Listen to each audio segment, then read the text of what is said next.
तुम्हाला काय कळलं रे या कथेतून? काय बोध घ्यायचं या कथेतून? जरा तरी सांग. जीवनात कधी हारायचं नाही. अरे वा, जीवनात कधी हरायचं नाही. राईट. जर आता बैल हरला असता हा, आणि तो जर माती खाली दबला असता तो मरून गेला असता. कारण बरोबर आहे. ताकद लावली मला. जेवढं येईल तेवढं मी यशस्वी होऊ. अगदी बरोबर आहे, अगदी बरोबर आहे. छान, मस्त. सांग.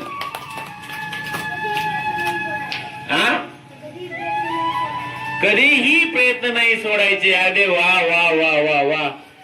माणसाच्या जीवनाचं पण असंच आहे. अडचणीत आणणारे आपल्याला पण जीवनामध्ये भरपूर जण भेटतात. पण आपण काय केलं पाहिजे रे? त्या बैलासारखं आपल्यावर लोकांनी जरी संकट आणलं, आपल्यावर किती जरी संकट आलं, तरी बैल जशी माती झटकत होता की नाही, आणि माती झटकून त्या मातीवर उभा राहत होता, तसं आपण काय केलं पाहिजे? प्रत्येक संकटावरती काय केली पाहिजे? मात केली पाहिजे. आपल्याकडे म्हण आहे, प्रयत्नांती परमेश्वर. दुसरी म्हण आहे, वाळूचे कण रगडिता तेलही गळे. प्रयत्न केल्यानंतर माणूस नक्कीच यशस्वी होतो. बरोबर आहे की नाही?